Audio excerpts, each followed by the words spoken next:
The biggest success of Terraria is its gameplay loop.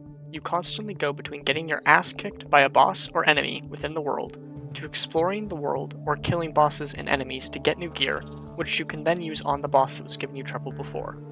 This loop is incredibly satisfying because it gives an immense sense of progression to the player. You get significantly stronger by iterating through this loop over and over again. The gear you obtain during this loop is amazing. Gear takes the form of new weapons of many different types, armor sets that provide unique bonuses for wearing the full set, and most importantly, accessories. Accessories give the player a lot of options in how they want to build their loadout. For example, if I want to run faster, I can get myself a pair of Hermes boots, or if I am tired of getting knocked around by enemies, I can equip a Cobalt shield which removes knockback, or I can use the Shield of Cthulhu to grant myself a dash. Gear doesn't just increase your stats, it gives you new mobility options, interesting effects that occur when you are in combat, or some form of utility. In addition, you can combine various accessories to get the benefits from all the accessories combined in a recipe. It feels really good to combine two accessories you are already using to free up an extra slot for a new accessory. All these different types of gear make it so there's always some upgrade you can get if you are struggling with a boss, so you can avoid bashing your head into a wall. And if you have the best gear you can get before progressing further and are still struggling, you can make potions that give you various buffs, or expand your boss arena to have more room to dodge attacks. I mentioned earlier that there are a lot of different weapon types. The weapons in this game fit into 4 separate classes: melee, range, magic, and summoning. Each class feels distinct from one another and have various subclasses of weapons within them. Melee is the tankiest class and uses swords, spears, flails, and yo-yos. Rangers utilize guns, bows, and rocket launchers and are less tanky than melee. Mages have the largest variety of weapon types in the game, and many weapons function completely differently from any other weapons in the game. Mages also do the most damage of the 4 classes, but to compensate, have to deal with being constrained by mana. Summoners have the lowest durability of the 4 classes, and use minions and sentries, as well as whips to target what they want their minions to hit. In the early game, most of the time the classes will use the same or similar armor sets and accessories. But as the game progresses, each class will begin to have separate armor sets and accessories that both give stats that are more beneficial to their respective class and have unique set bonuses. In addition, these armor sets can have different methods of being obtained, which further enhances how much replayability these classes already offer. This system works excellently, as it gives players the opportunity to try out weapons from different classes before they make any sort of commitment to a class. And at any time, if you are not enjoying your class, you can switch to a different one.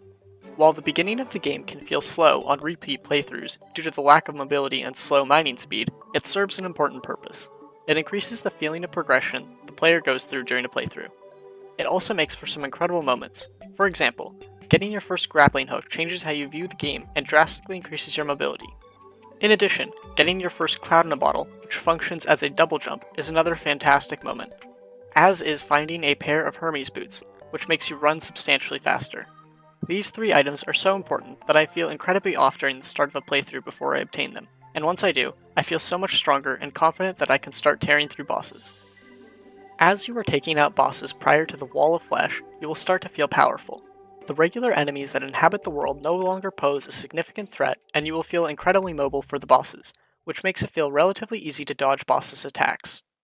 Then, after descending to the depths of hell and killing the Wall of Flesh, you plunge your world into hard mode. Hard mode adds new bosses and enemies to fight, new ores to mine, and most importantly, makes the world feel scary again. There's a significant jump in the health and damage of regular enemies, along with new types of enemies that are much more threatening. This occurs at the perfect time, as you get some time to conquer bosses and enemies and feel powerful after feeling weak for some time at the beginning of the game. Then hard mode begins, and you are given motivation to get stronger again, like in the beginning of the game. This strengthens the core gameplay loop of the game, of getting destroyed by enemies, finding new gear, and finally taking down what was once beating you. One of the best ways to get more powerful upon entering hard mode is getting your hands on a pair of wings. Like the grappling hook in the early game, wings significantly increase how mobile you are, which feels amazing. I really dislike that information like the duration and height you can fly with various wings is not shown in the game, and you have to look at a source outside of the game to know which wings are better. You can argue that you can test which wings are better by just flying around with them, but that requires that you already have the wings and therefore have used the crafting ingredients on them, with no guarantee that they are an upgrade over your current pair. Terraria is a game that benefits a lot from using the wiki while you are playing. Don't get me wrong, you don't have to use it, and it is very possible to get through the game just by consulting the guide NPC to learn crafting recipes and exploring the world to find new ways to progress. As a side note, I really like using the guide NPC to see what can be crafted with the new material. It is exciting to look at all the different options available to craft, and doing so builds up anticipation when an item sounds cool, but you don't have access to all the materials to make it yet. But anyway, there are so many things to remember that even after many playthroughs of the game, I still need to consult the wiki to remember what enemies drop various items that I want, or as a reminder that an item is now available after progressing to a certain point. There are 4 primary game modes you can choose when creating your Terraria world. Journey mode, which is this game's sandbox mode, Classic, which is the standard experience, Expert mode, which doubles the amount of health enemies and bosses have, along with doubling the damage they do. Expert mode also introduces exclusive items, along with adding extra attacks or phases to almost every boss, making them more difficult. And finally, there is Master mode, which when compared to Classic, triples both the health bosses and enemies have, along with their damage. Personally, I think Expert mode is the best way to play, especially if you've played through the game at least once. In Classic, bosses have so little health that they feel shockingly easy to kill and don't do much damage to the player. Expert mode feels great. The extra attacks and phases in boss fights make them more engaging, and the amount of health bosses have and how much damage they do demands a reasonable amount of dodging to win. The new items added in Expert mode also add a lot to the game. In my opinion, Master mode is not very good. It doesn't add new attacks or items like Expert mode does, and instead just makes it so the player can die in a couple hits and turns many boss fights into bullet sponges. I don't think this kind of difficulty adds anything to the game, and it honestly can make exploring a chore. Even regular enemies can kill you very quickly, which just makes you need to play very safe while exploring. This slows the pace to a crawl and made me enjoy those sections of the game less than in my other playthroughs. The boss fights in Terraria are spectacular. Every boss feels unique and different to fight. There is honestly not a single boss in the game that I think is anything less than pretty good.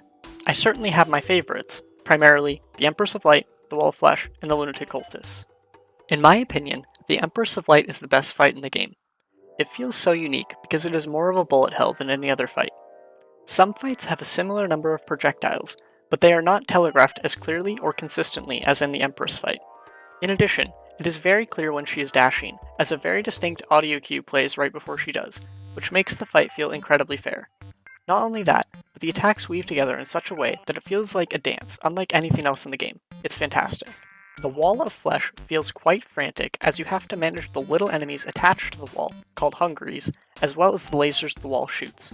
The fight also allows for a bit of skill expression, as the eyes take more damage when attacked than the mouth, but the mouth is easier to aim at. It's perfectly viable to just attack the mouth if you don't want to think, but if you can aim well, attacking the eyes makes the fight faster.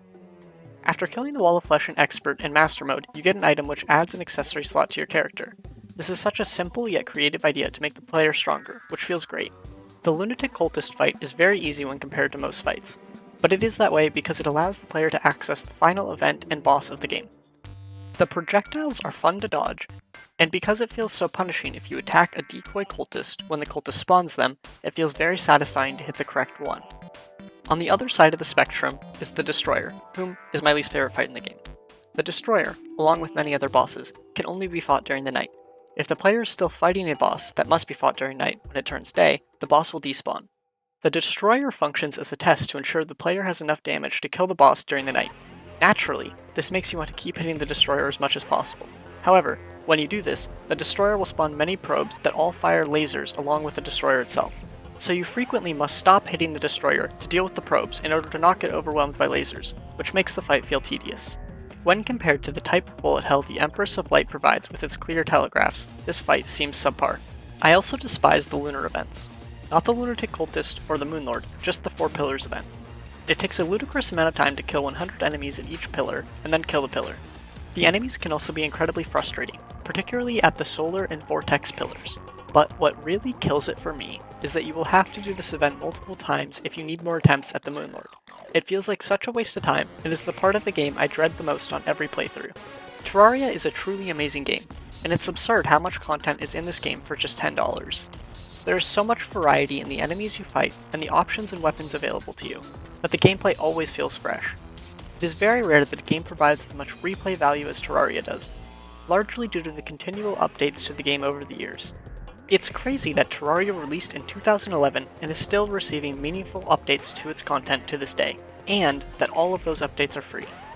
If you haven't played Terraria before, I couldn't recommend it more. And if you haven't played it in a few years, I highly recommend picking it back up. Here's some minor points I couldn't fit into the script. It can be really frustrating when regular enemies spawn while you are in a boss fight. I honestly just wish regular enemy spawning was disabled while in boss fights. There should be a sound cue when your potion cooldown is over. Trying to find how long is left on the cooldown in all the buffs and debuffs on the player mid-boss fight can be really difficult and throw off your dodging and get you killed. It would be super nice if you didn't have to search for the cooldown and just heard a sound when it was ready to be used again. I personally lose interest in building so many arenas for boss fights. Building a few is fine, but when so many fights, especially on Master Mode, benefits so much from huge arenas, it can get stale building so many of them. In my opinion, there's too much grinding for fish and plants to make potions. Grinding for chlorophyte to make bullets, or a specific drop from a boss, can be annoying, but it's engaging because you are still doing something interesting. With fishing and farming, this is not the case, and it just feels like a waste of time. The quick stack to nearby chests is an excellent button. It automatically moves items in your inventory into chests that already have that item in them. I really wish more games had this button because it saves so much time.